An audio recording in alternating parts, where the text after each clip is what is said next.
जय माता दी। आप सब लोगों को नवरात्रों की ढेर सारी शुभकामनाएं।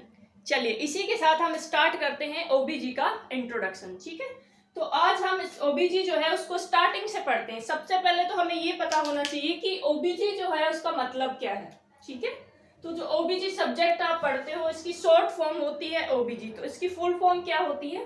तो देखिए, ओबी का मतलब होता है ऑब्स्टेटिक्स और जी का मतलब होता है गायनिकोलॉजी,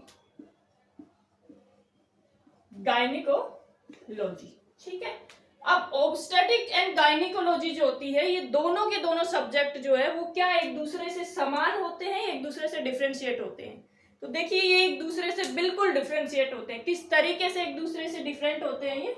तो देखिए, ऑब्स्टेटिक्स जो होती है, ऑब्स्टेटिक का मतलब होता है कि ये मेडिकल साइंस की वो ब्रांच होती है जिसमें हम एक नॉर्मल जो फीमेल होती है उस नॉर्मल फीमेल की प्रेगनेंसी और उस प्रेगनेंसी से रिलेटेड जितने भी डिजीज डिसऑर्डर होते हैं उनकी स्टडी हम ऑब्स्टेटिक्स में करते हैं। ठीक है, ऑब्स्टेटिक्स का मतलब क्या हुआ कि एक फीमेल जो है उसकी नॉर्मल प्रेगनेंसी और अबनॉर्मल प्रेगनेंसी जो है उसकी स्टडी की जाती है ऑब्स्टेटिक्स में। और गायनिकोलॉजी जो होती है, तो ये भी एक मेडिकल साइंस की वो ब्रांच होती है जिसमें क्या करते हैं, जो एक फीमेल रिप्रोडक्टिव सिस्टम होता है। ठीक है, नॉर्मल फीमेल जो है उसका जो नॉर्मल फीमेल रिप्रोडक्टिव सिस्टम और अबनॉर्मल फीमेल रिप्रोडक्टिव सिस्टम, ठीक है, उसकी स्टडी की जाती है। मतलब फीमेल रिप्रोडक्टिव जो सिस्टम होता है उससे रिलेटेड जितनी भी डिजीज डिसऑर्डर होते हैं उन सब की स्टडी किस में की जाती है? गायनिकोलॉजी में की जाती है। ठीक है, तो ये दोनों एक दूसरे से क्या हो गए? बिल्कुल डिफरेंशिएट हो गए।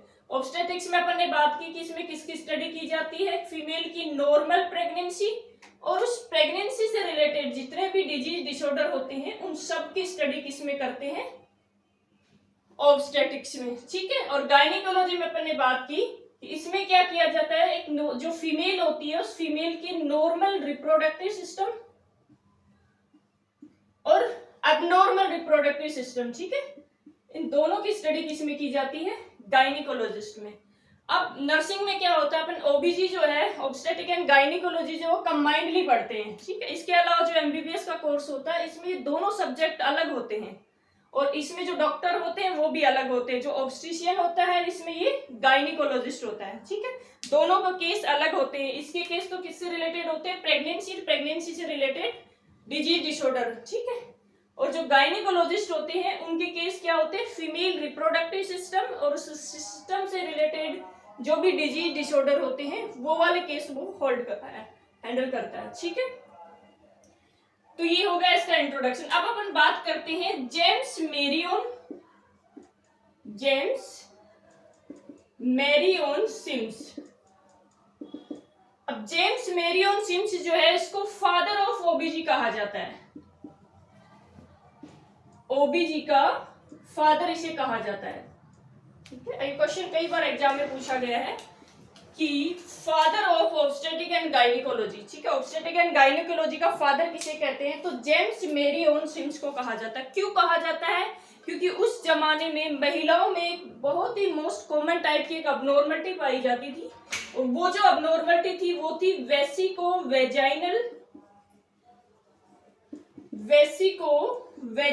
फिस्टुला। अब ये क्या होती है वेसिको वेजाइनल फिस्टुला? तो देखिए, वेसिको जो टर्म होती है इसका मतलब होता है ब्लैडर, वेजाइना का मतलब होता है वेजाइना, और जो फिस्टुला होता है, फिस्टुला का मतलब होता है abnormal opening between two tube like structure. कोई भी जो ट्यूब लाइक स्ट्रक्चर होती है उन दोनों के बीच में अगर किसी तरह की ओपनिंग हो जाए तो उसको बोलते हैं फिस्टुला। तो फिस्टुला का मतलब क्या हो गया? ओपनिंग। ठीक है, तो इसमें क्या होता है, सपोज ये ब्लैडर है, ठीक है, तो सपोज ये ब्लैडर है और यहाँ पे ये वेजाइना है। ठीक है, तो यहाँ पे इस ब्लैडर और वेजाइना के बीच में एक एबनॉर्मल ओपनिंग पाई जाती है, एक फिस्टुला पाया जाता है इस तरीके से।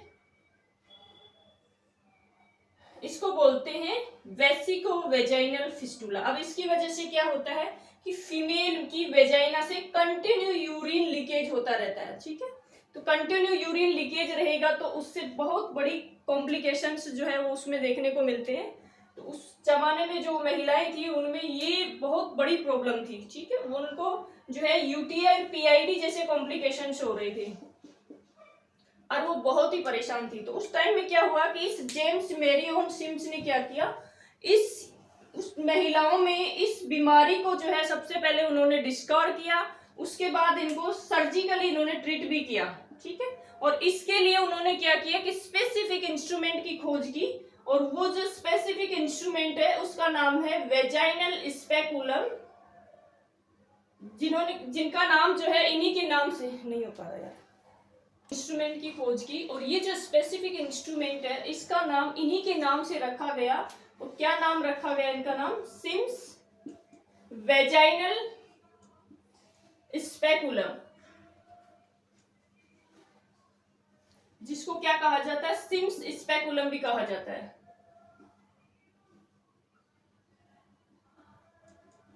ठीक है, ये देखा होगा आपने हॉस्पिटल में, इस तरीके से इसकी डायग्राम होता है, ऐसे होता है, ये दिखने में ऐसा होता है।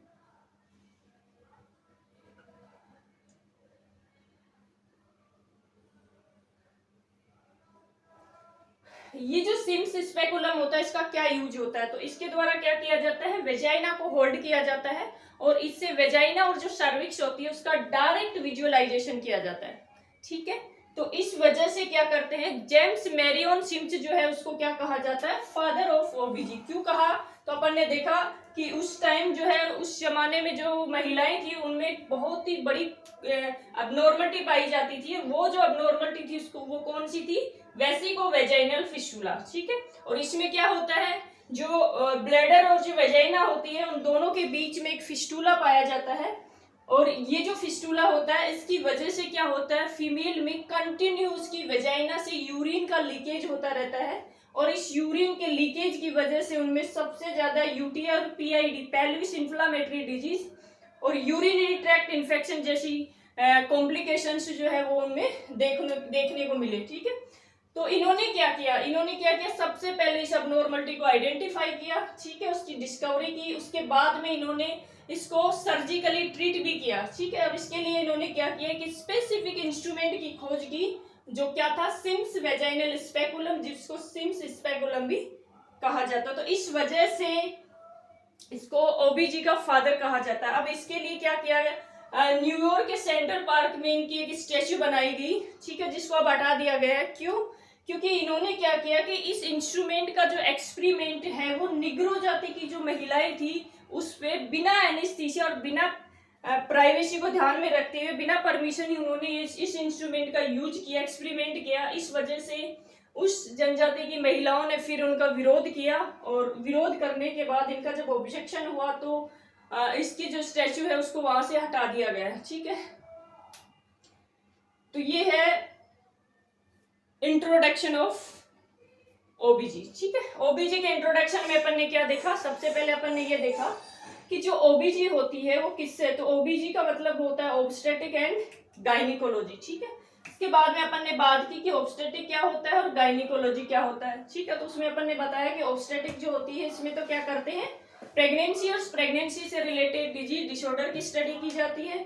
दूसरा अपन ने देखा गायनिकोलॉजी, और गायनिकोलॉजी में अपन ने देखा कि फीमेल रिप्रोडक्टिव सिस्टम और उस सिस्टम से रिलेटेड जितने भी डिजीज डिसऑर्डर होती है उनकी स्टडी की जाती है। फिर उसके बाद में अपन ने देखा कि जेम्स मैरियन सिम्स को फादर ऑफ ओबीजी कहा गया, क्यों कहा गया ये अपन ने देखा, ठीक है। इसके बाद अपन देखते हैं फीमेल रिप्रोडक्टिव सिस्टम, ठीक है।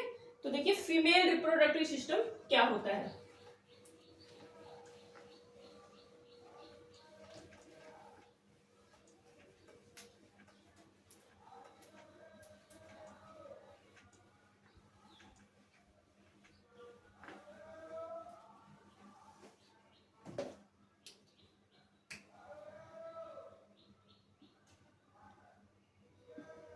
Female reproductive system. अब देखिए फीमेल रिप्रोडक्टिव सिस्टम जो है इसको 3 टाइप्स में डिवाइड किया गया है।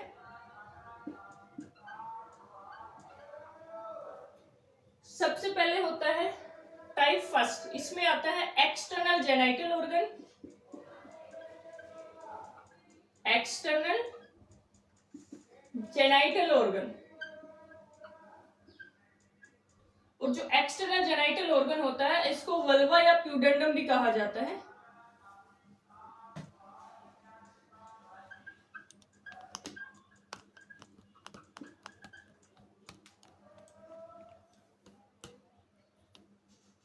ठीक है, अब एक्सटर्नल जेनाइटल ऑर्गन जो है इसको क्या कहा जाता है, वल्वा एंड प्यूडेंडम इसको कहा जाता है। दूसरा होता है internal genital organ, internal genital organ. और थर्ड होता है एसेसरी ऑर्गन। अब देखिए जो एक्सटर्नल जेनाइटल ऑर्गन होते हैं इसमें कौन कौन से ऑर्गन इंक्लूड करते हैं, तो इसमें सबसे पहले आता है mons pubis, labia majora,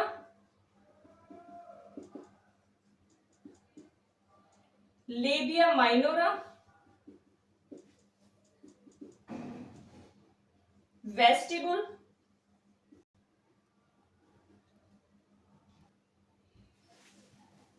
clitoris, last में आता है हाइमन।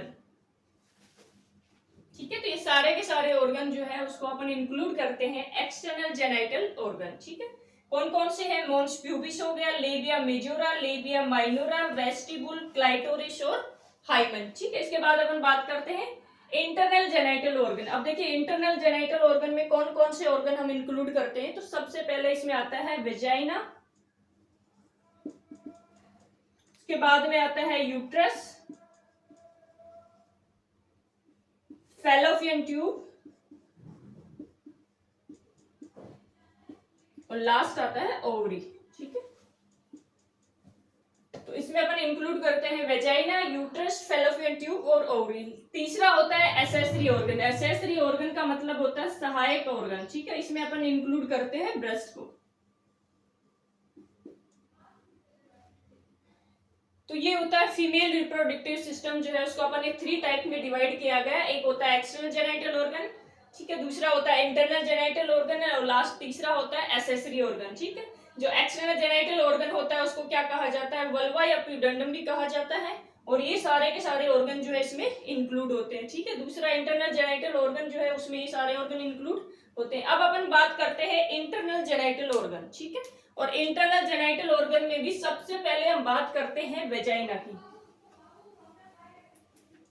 अब देखिए वेजाइना क्या होती है, किस तरह की इसकी स्ट्रक्चर होती है, इसके बारे में हम देखेंगे।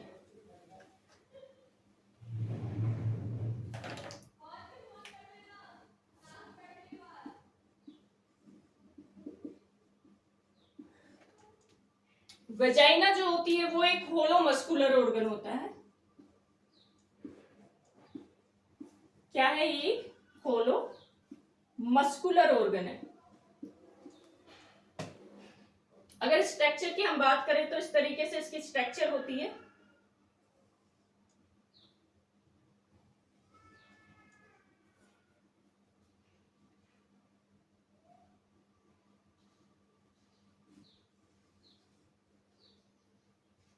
ये वाला जो एरिया है होता है, ये जो ओपनिंग होती है इसको बोलते हैं वेजाइनल ओरिफिस, वेजाइनल ओरिफिस। देखिए ओरिफिस जो होती है इसका मतलब होता है ओपनिंग, तो ये क्या होगी, वेजाइनल ओरिफिस। ठीक है, और ये वाला जो पोर्शन होता है ये सर्विक्स होता है। तो देखिए इसमें जो वेजाइनल ओरिफिस वाला जो एरिया होता है इसको एक्सटर्नल जेनाइटल ऑर्गन में इंक्लूड करते हैं। ठीक है, और ये क्वेश्चन एग्जाम में पूछा गया है। जो वेजाइना होते हैं वो तो कौन सा ऑर्गन हो गया, इंटरनल जेनाइटल ऑर्गन। ठीक है, लेकिन वेजाइना की जो ओपनिंग होती है क्या होती है, आउटर साइड होती है, इस वजह से इसको क्या बोलते हैं, जो वेजाइनल ओरिफिस होती है, वेजाइनल जो ओपनिंग होती है वो उसको एक्सटर्नल जेनाइटल ऑर्गन में इंक्लूड करते हैं। ठीक है, अब देखिए अब बात करते हैं वेजाइना की जो वॉल होती है वो कितनी होती है। तो वेजाइना की जो वॉल होती है वो एक एंटीरियर वॉल होती है, एक पोस्टीरियर वॉल होती है और 2 लेटरल साइड वाली वॉल होती है। तो यहाँ पे अपन देखते हैं कि इसकी जो ये वाली वॉल है ये कौन सी वॉल होगी, एंटीरियर वॉल। ठीक है, तो ये होगी एंटीरियर वॉल, आगे की तरफ है। इसकी जो लेंथ होती है वो कितनी होती है, 7 सेंटीमीटर होती है। और इसकी जो पोस्टीरियर वॉल होती है इसकी लेंथ 9 सेंटीमीटर होती है।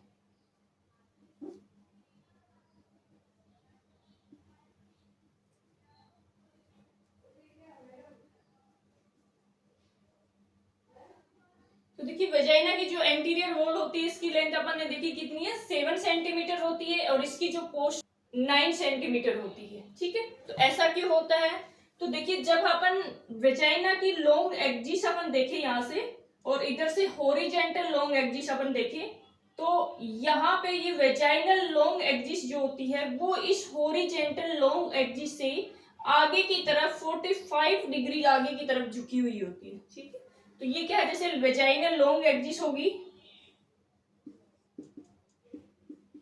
इधर से ये हॉरिजॉन्टल लॉन्ग एक्सिस है, हॉरिजॉन्टल लॉन्ग एक्सिस। तो यहाँ पे ये जो वेजाइनल लॉन्ग एक्सिस, ये हॉरिजॉन्टल लॉन्ग एक्सिस जो होती है वो इससे इधर 45 डिग्री आगे की तरफ झुकी हुई होती है। इस वजह से क्या होता है, इसका जो एंटीरियर पोर्शन होता है, एंटीरियर वाला जो पोर्शन होता है इसका सरफेस एरिया कम होता है, और जो पोस्टीरियरली पोर्शन होता है इसका सरफेस एरिया ज्यादा होता है। ठीक है, तो यहाँ पे इसका आगे की तरफ 45 डिग्री झुकाव होने की वजह से इसकी जो एंटीरियर वॉल होती है इसकी लेंथ कितनी होती है, 7 सेंटीमीटर, और इसकी पोस्टीरियरली जो वॉल होती है इसकी लेंथ कितनी होती है, 9 सेंटीमीटर होती है। ठीक है, इसके बाद हम बात करते हैं वेजाइना की लेयर कितनी होती है। तो वेजाइना की जो लेयर होती है वो कितनी होती है, 4 लेयर से मिलके ये बना होता है। तो यहाँ अपन बात करते हैं layers of vagina. Layers of vagina. ठीक है, तो वेजाइना की जो लेयर्स होती है वो कितनी होती है, तो ये होती है 4th लेयर होती है। इसमें जो सबसे आउटर मोस्ट लेयर जो होती है, सबसे आउटर मोस्ट लेयर, तो ये वो जो लेयर होती है फाइबर्स टिश्यू की बनी होती है, तो इसको बोलते हैं fibres layer, fibres layer. Second जो लेयर होती है वो मस्कुलर लेयर होती है, मस्कुलर लेयर। ठीक है, उसके बाद थर्ड जो लेयर होती है वो सब म्यूकोसा, सब म्यूकोसा लेयर होती है, और सबसे इनर मोस्ट जो लेयर होती है, सबसे अंदर वाली जो लेयर होती है वो होती है म्यूकोसा लेयर। ठीक है, तो सबसे इनर मोस्ट लेयर कौन सी होगी, म्यूकोसा लेयर होगी। ठीक है, तो ये होती है वेजाइना की लेयर। ठीक है, वेजाइना जो होती है वो कितनी लेयर से मिलके बनी होती है, तो 4 लेयर से मिलके बनी होती है। सबसे आउटर मोस्ट जो लेयर होती है वो होती है फाइबर्स लेयर होती है। ठीक है, सेकेंड जो लेयर होती है मस्कुलर लेयर होती है, थर्ड जो लेयर होती है म्यूकोसा से ऊपर होती है, इसे सबका मतलब ऊपर, तो ये म्यूकोसा से ऊपर होती है इसलिए सब म्यूकोसा लेयर, और सबसे इनर मोस्ट जो लेयर होती है वो होती है म्यूकोसा लेयर। और ये जो म्यूकोसा लेयर होती है ये एक स्पेसिफिक टिश्यू से मिलके बनी होती है। जो म्यूकोसा लेयर होती है सबसे इनर मोस्ट लेयर, ये क्या होती है कि स्पेसिफिक टिश्यू से मिलके बनी होती है, और वो जो स्पेसिफिक टिश्यू है उसका क्या नाम है, तो उसका नाम है नक्शे, लक्ष्य नहीं नक्शे। और नक्शे का मतलब क्या होता है, ठीक है, तो देखिए एन का मतलब होता है नॉन क्रेटिनाइज, एन का मतलब क्या होता है नॉन, की का मतलब होता है क्रेटिनाइज, एस का मतलब होता है स्टेडिफाइड, सेकेंड एस का मतलब स्केमाउस, ई का मतलब होता है एपिथेलियम, एपिथेलियम टिश्यू। ठीक है, तो क्वेश्चन एग्जाम में पूछा गया था कि जो वेजाइना की सबसे इनर मोस्ट लेयर म्यूकोसा जो लेयर होती है वो लेयर एक स्पेसिफिक टिश्यू से मिलके बनी होती है, और ये जो स्पेसिफिक टिश्यू है इसका क्या नाम है, नक्शे, non stratified, non keratinised stratified squamous epithelial tissue. ठीक है, ये क्वेश्चन एग्जाम में पूछा गया है। तो ये होगी लेयर ऑफ वेजाइना। ठीक है, इसके बाद हम बात करते हैं कि जो वेजाइना होता है उसके अंदर एक स्पेसिफिक बैक्टीरिया पाया जाता है, और ये जो स्पेसिफिक बैक्टीरिया होता है ये नॉर्मल फ्लोरा होता है। ये क्या करता है, हमारी बॉडी को किसी भी तरीके से कोई नुकसान नहीं पहुंचाता है। तो ये जो बैक्टीरिया है, इस बैक्टीरिया का क्या नाम है, तो इसको बोलते हैं ड्यूडरलिन बेसिलाई। ड्यूडरलिन बेसिलाई। और ये ड्यूडरलिन बेसिलाई जो होती है, उसको ड्यूडरलिन बेसिलाई क्यों कहा जाता है, क्योंकि सबसे पहले ड्यूडरलिन नामक के साइंटिस्ट ने इसको डिस्कवर किया था, इस वजह से इसको ड्यूडरलिन बेसिलाई कहा जाता है। इसके अलावा इसको लैक्टोबैसिलस एसिडोफिलस भी कहा जाता है। ठीक है, तो ये जो ड्यूडरलिन बेसिलाई होता है इसको क्या कहा जाता है, लैक्टोबैसिलस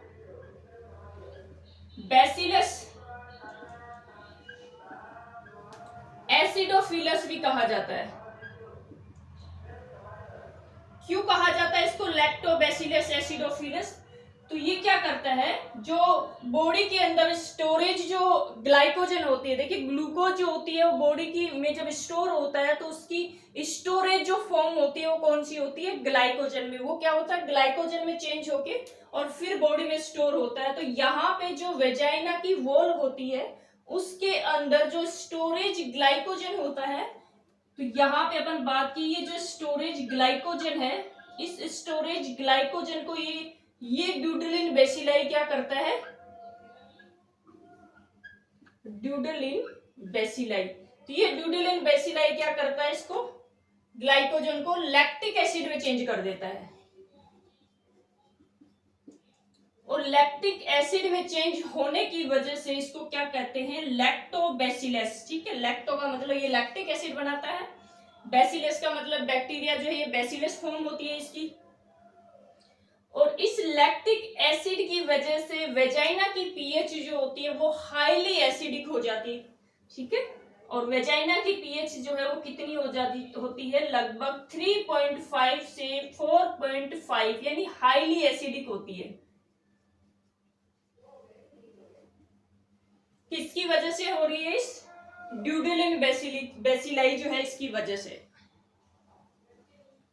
ठीक है, तो ये हो गया बैक्टीरिया। तो इसमें अपन ने बात की कि वेजाइना जो होता है उसमें एक स्पेसिफिक बैक्टीरिया होता है जो क्या होता है, नॉर्मल फ्लोरा होता है, किसी भी तरीके से बॉडी को कोई नुकसान नहीं पहुंचाता है। ठीक है, ये जो स्पेसिफिक बैक्टीरिया होता है इसको बोलते हैं ड्यूडरलिन बेसिलाई। ठीक है, इसके अलावा इसको लैक्टोबैसिलस एसिडोफिलस भी कहा जाता है। क्यों कहा जाता है, क्योंकि ये वेजाइनल वॉल में स्टोरेज जो ग्लाइकोजन होती है उस ग्लाइकोजन को ये लैक्टिक एसिड में चेंज कर देता है। इसकी वजह से वेजाइना की जो पीएच होती है वो हाईली एसिडिक हो जाती है, और कितनी होती है वो 3.5 से 4.5। ठीक है, तो ये हो गया बैक्टीरिया। इसके बाद में अपन बात करते हैं फॉर्निक्स की, फॉर्निक्स ऑफ वेजाइना।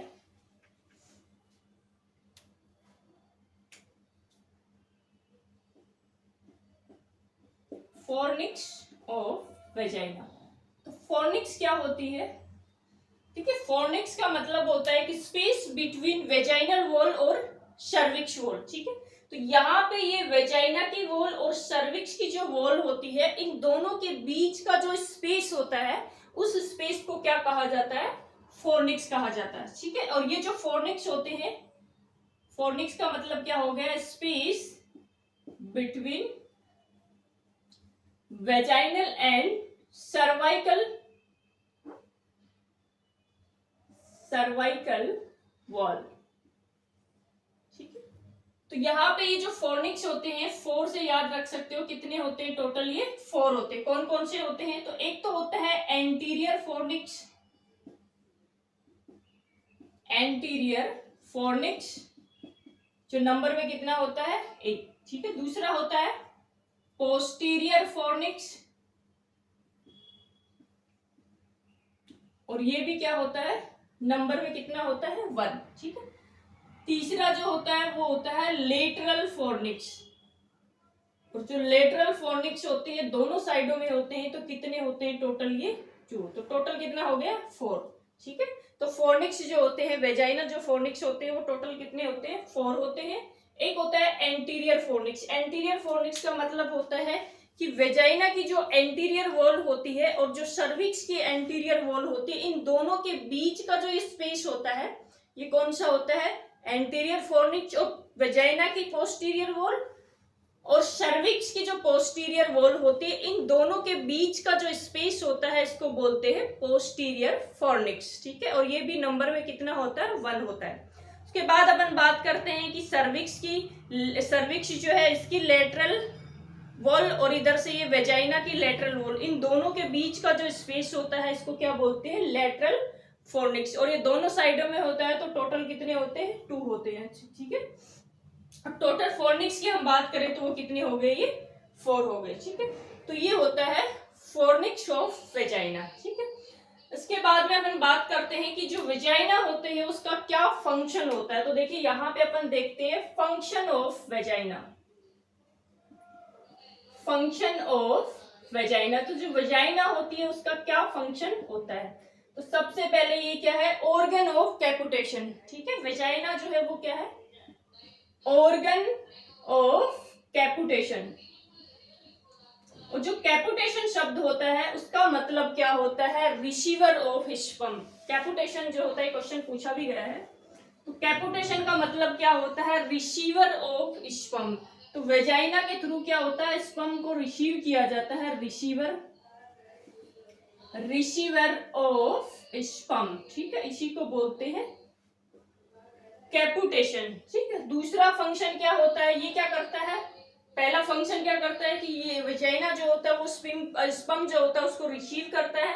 दूसरा क्या करता है? ये बर्थ कैनाल की तरह काम करता है।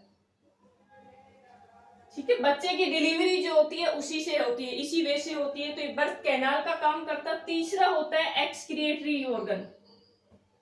एक्सक्रिएटरी ऑर्गन किस तरीके से है? तो देखिए जितने भी वेस्ट प्रोडक्ट होते हैं, मेंस्ट्रुअल साइकिल होती है, मेंसेज जो ब्लड होता है, ब्लड से रिलेटेड जो भी मेंसेज वेस्टेज होते हैं, वो सारे के सारे जो है वो इसी वेजाइना के थ्रू बाहर एक्सक्रिएट होते हुए, यूट्रस से होते हुए, ये यूट्रस सर्विक्स से होते हुए कहाँ आते हैं? इस वेजाइना के थ्रू बाहर एक्सक्रिएट होते हैं। तो ये क्या करता है? एक्सक्रिएटरी ऑर्गन की तरह काम करता है। बच्चे की डिलीवरी भी इसी वे से होती है, तो बर्थ कैनाल की तरह काम करता है। और स्पर्म जो होता है उसकी एंट्री भी इसी से होती है, तो ये स्पर्म या ऑर्गन ऑफ कैपुटेशन की तरह काम करता है। तो ये होता है वेजाइना। ठीक है, अपन ने बात की, क्या पढ़ा अपन ने? तो अपन ने पढ़ा फीमेल रिप्रोडक्टिव सिस्टम। ठीक है, उसमें अपन ने बात की internal genital organ. Internal genital organ में भी सबसे पहले अपन ने बात की कि वेजाइना क्या होता है। ठीक है, तो यहाँ पे अपन ने वेजाइना की जो स्ट्रक्चर होती है उस स्ट्रक्चर के बारे में बात की। अपन ने देखा कि सबसे पहले अपन ने बात की कि यहाँ पे ये वेजाइनल ओरिफिस होती है, और वेजाइनल ओरिफिस का अपन ने मतलब बताया कि ओरिफिस का मतलब होता है ओपनिंग। तो वेजाइनल ओरिफिस वाला जो एरिया होता है ये एक्सटर्नल जेनाइटल ऑर्गन में आता है, क्योंकि ये बाहर एक्सटर्नल जेनाइटल ऑर्गन में इसकी ओपनिंग होती है। ठीक है, और जो वेजाइना होता है वो इंटरनल जेनाइटल ऑर्गन होता है। ठीक है, उसके बाद में अपन ने बात की वेजाइना की जो एंटीरियर वॉल होती है इसकी जो लेंथ होती है वो कितनी होती है? 7 सेंटीमीटर होती है। जिसकी जो पोस्टीरियरली वॉल थी इसकी लेंथ कितनी थी? 9 सेंटीमीटर थी। ठीक है, ऐसा क्यों? तो ये अपन ने देखा कि जब वेजाइना की लॉन्ग एक्सिस और हॉरिजॉन्टल लॉन्ग एक्सिस जो होती है वहां पे ये आगे की तरफ 45 डिग्री झुकी होती है, तो आगे की तरफ झुकाव होने की वजह से जो एंटीरियर वॉल होती है यहाँ का सरफेस एरिया क्या होता है? कम होता है, जिसकी वजह से इसकी जो लेंथ होती है वो कितनी होती है? कम होती है, 7 सेंटीमीटर होती है। और पोस्टीरियर एरिया का सरफेस एरिया ज्यादा होने की वजह से उसकी लेंथ कितनी होती है? 9 सेंटीमीटर होती है। ठीक है,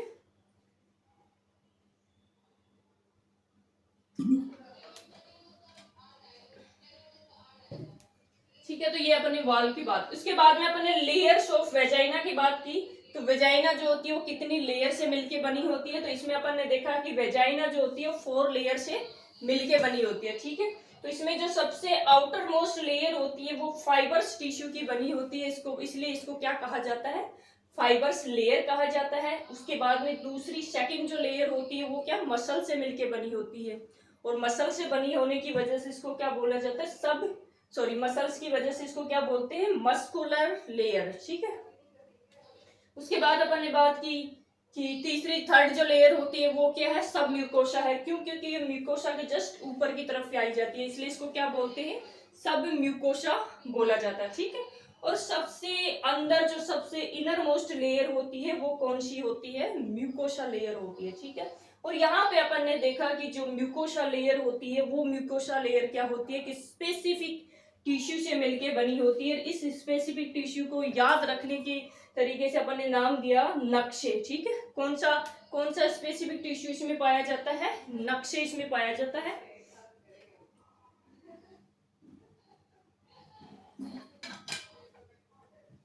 ठीक है। और यहाँ पे जो नक्शे का मतलब होता है non keratinised stratified squamous epithelial tissue इसमें पाया जाता है। ये क्वेश्चन पूछा भी गया था, ठीक है। उसके बाद में अपन ने बात की कि इस वेजाइना के अंदर एक स्पेसिफिक बैक्टीरिया पाया जाता है, और ये जो बैक्टीरिया होता है नॉर्मल फ्लोरा होता है, ये किसी भी तरीके से हमारी बॉडी को कोई भी नुकसान नहीं पहुंचाता है, ठीक है।